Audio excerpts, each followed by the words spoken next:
Hello दोस्तों, कैसे हैं आप सभी लोग। मैं उम्मीद करता हूं आप सभी लोग अच्छे होंगे और अपनी तैयारी डट के कर रहे होंगे। आज के इस वीडियो में मैं आप लोगों से बात करने वाला हूं इंडियन कॉन्ट्रैक्ट एक्ट की, जहां इंडियन कॉन्ट्रैक्ट एक्ट को मैं आप लोगों को पढ़ाऊंगा सेक्शन 1 से लेके 75 तक के सेक्शन, वो भी सिर्फ 10 मिनट में चार्ट फॉर्म में।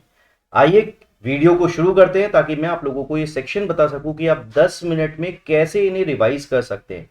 फिर सबसे पहले मैं आप लोगों से बात करता हूं तो ये कहते हैं इंडियन कॉन्ट्रैक्ट एक्ट में सबसे इंपॉर्टेंट चीज होती है, जो चीजों को स्टार्ट करती है वो होती है ऑफर। इस ऑफर के लिए एक पर्सन दूसरे पर्सन को अपनी विलिंगनेस शो करता है ताकि वो पर्सन उसके लिए कोई काम कर सके या फिर उसके लिए कोई काम नहीं कर सके, जिसकी वजह से वो लोग एक लीगल रिलेशनशिप में एंटर हो सके। अब ये जो दूसरा पर्सन है वही पर्सन सिर्फ इस केस में एसेंट दे सकता है, यानी कि एक्सेप्टेंस दे सकता है। इसी को हम सेक्शन 2B में एक्सेप्टेंस के नाम से जानते हैं। इसका इफेक्ट क्या होता है, तो भाई इसका इफेक्ट ये दोनों लोग अब प्रॉमिस में आ जाते हैं, जिसकी वजह से इन लोगों पर एक बाइंडिंग रिलेशनशिप आ जाता है, यानी कि अब एक दूसरे के साथ इस रिलेशनशिप में ये बाइंड हो चुके हैं, जिसे हम प्रॉमिस के नाम से जानते हैं।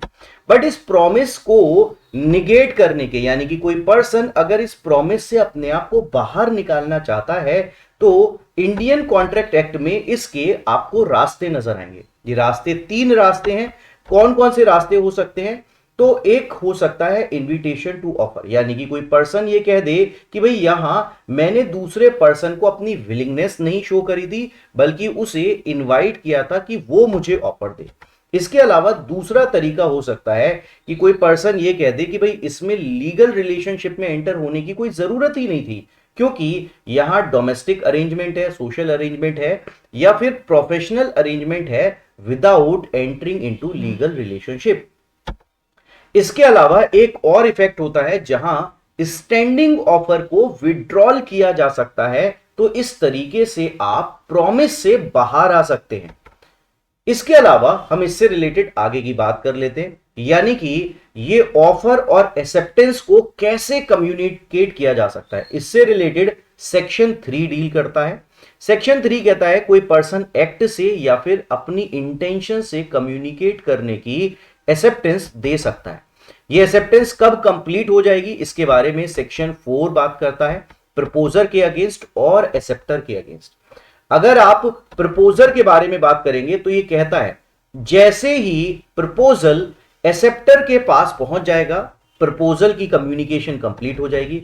अगर एक्सेप्टर की बात करूं तो एक्सेप्टेंस के केस में ये 2 तरीके से बाइंड करती है, एक प्रपोजल और एक एक्सेप्टर। प्रपोजर के केस में जब एक्सेप्टर अपनी एक्सेप्टेंस पोस्ट कर देता है तो उस केस में प्रपोजर बाउंड हो जाएगा, और एक्सेप्टर के केस में जब एक्सेप्टेंस उस प्रपोजर तक पहुंच जाएगी तब एक्सेप्टर बाउंड होगा। इसीलिए कहते हैं ये जो बीच का टाइम ड्यूरेशन है उस केस में एक्सेप्टेंस को रिवोक किया जा सकता है। यहीं से कॉन्सेप्ट निकलकर आता है रिवोकेशन का। भाई क्या प्रपोजल को रिवोक किया जा सकता है? बिल्कुल किया जा सकता है। एक्सेप्टेंस को रिवोक किया जा सकता है? जी बिल्कुल। एक्सेप्टेंस में जो टाइम गैप है ये तो एक्सेप्टेंस को रिवोक करने के लिए ही था। प्रपोजल को कब रिवोक किया जा सकता है? भाई जब लेटर ऑफ एक्सेप्टेंस पोस्ट किया जाए, यानी कि प्रपोजल किसी भी तरीके से बाउंड हो, उससे पहले ही यहां प्रपोजर अपने प्रपोजल को रिवोक कर सकता है। एक्सेप्टेंस कब रिवोक की जा सकती है? भाई एक्सेप्टेंस रिवोक की जा सकती है जब तक वो एक्सेप्टर के पास पहुंचे। अब इसके बाद अगर यहां रिवोकेशन नहीं हुआ तो बाइंडिंग रिलेशनशिप क्रिएट होगा। इस बाइंडिंग रिलेशनशिप में यहां कंसीडरेशन अगर ऐड हो जाए तो इसे हम एग्रीमेंट के नाम से जानते हैं। सर कंसीडरेशन क्यों दिया गया है कॉन्ट्रैक्ट एक्ट में? क्योंकि इसके थ्रू, कंसीडरेशन के थ्रू सीरियसनेस आती है, यानी कि यहां दूसरा पर्सन एश्योर हो सकता है कि उसने दूसरा पर्सन उसके लिए कोई काम करेगा, इसलिए यहां सीरियसनेस आती है। अब अगर बात करूं आप लोगों से एग्रीमेंट की, तो एग्रीमेंट 3 टाइप से हो सकता है। या तो वैलिड एग्रीमेंट हो सकता है, या फिर वॉइड एग्रीमेंट हो सकता है, या फिर वॉइडेबल एग्रीमेंट हो सकता है। अगर वैलिड एग्रीमेंट की बात करूं तो उस केस में परफॉर्मेंस का ऑब्लिगेशन आ जाएगा। अगर वॉइड की बात करूं तो void agreement Indian contract act में दे रखे हैं, जो कि सेक्शन 26 में मिलता है आप लोगों को मैरिज से रिलेटेड, 27 ट्रेड से रिलेटेड, सेक्शन 28 लीगल ऑब्लिगेशन से रिलेटेड, सेक्शन 29 अनसर्टेनिटी से रिलेटेड, सेक्शन 30 वेजरिंग से रिलेटेड, सेक्शन 56 फ्रस्ट्रेशन से रिलेटेड और सेक्शन 20 मिस्टेक से रिलेटेड। यानी कि एग्रीमेंट किस किस सिचुएशन में वॉइड हो सकता है इसके बारे में ये सेक्शंस डील करते हैं। वॉइडेबल किस सिचुएशन में हो सकता है, तो सेक्शन 14 से लेकर 19 यानी कि फ्री कंसेंट के provision, coercion, undue influence, fraud, misrepresentation और मिस्टेक के केस में यहां वॉइडेबल हो सकता है। साथ ही सेक्शन 55 जहां टाइम मेंशन कर रखा हो परफॉर्मेंस से रिलेटेड, उस केस में भी एग्रीमेंट वॉइडेबल हो सकता है। अब इससे रिलेटेड आगे की बात कर लेते हैं। भैया कंसीडरेशन कब होगा, तो ये कहते हैं कंसीडरेशन सेक्शन 2D में डिसाइड किया गया है, 2D में डिफाइन किया गया है। और कंसीडरेशन के लिए 3 चीजें जरूरी है। पहली चीज, ये एट डिजायर ऑफ प्रोमिसर होना चाहिए। दूसरी चीज, ये पास्ट, प्रेजेंट और फ्यूचर हो सकता है। और प्रोमिसी और एनी अदर पर्सन इस कंसीडरेशन को दे सकता है। इसी के रेफरेंस में यहां आपको 2 कॉन्सेप्ट और नजर आएंगे जो कि प्रिविटी ऑफ कंसीडरेशन के बारे में बात करता है।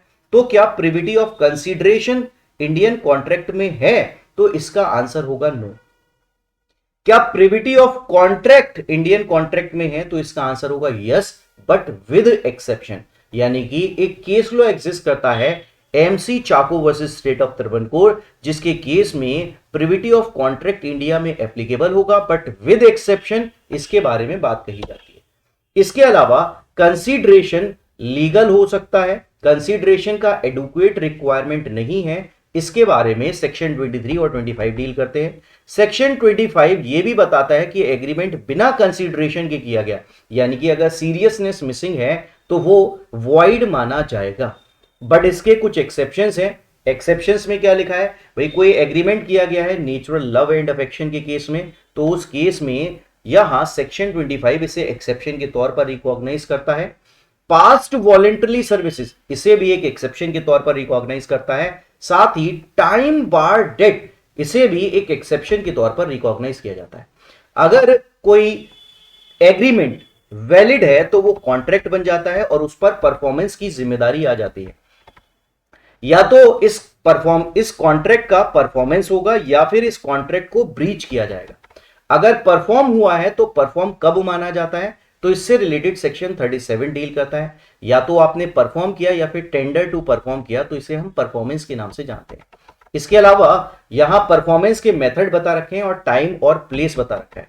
भाई मेथड कौन कौन से बता रखे हैं, सेक्शन 40 कहता है कोई भी पर्सन कर सकता है। सेक्शन 41 कहता है कि कोई थर्ड पर्सन भी परफॉर्मेंस दे सकता है। सेक्शन 42 और 45 अगर 2 लोग हैं प्रोमिसर और प्रोमिसी के साइड, इसे डील करता है।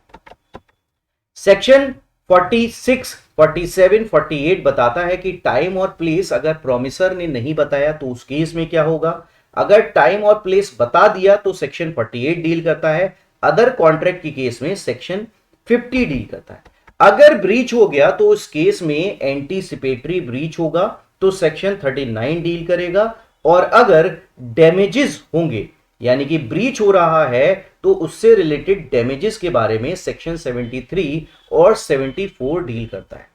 तो यहां इस तरीके से मैंने आप लोगों को सेक्शन 1 से लेकर 75 तक के सारे सेक्शंस रिवाइज करा दिए। तो आज की इस क्लास में इतना ही है। अगर आप लोगों को वीडियो पसंद आया हो तो लाइक, शेयर और सब्सक्राइब का बटन दबा के जाइए। और साथ ही आप लोग मेरे साथ ज्वाइन कर सकते हैं मेरी डिटेल क्लासेस में, जहां इस तरीके से मैं आप लोगों को सारे एक्ट को कंप्लीट कराता हूं। तो भाई ज्वाइन जरूर कीजिएगा मेरे क्लासेस को। Thank you very much. Thank you.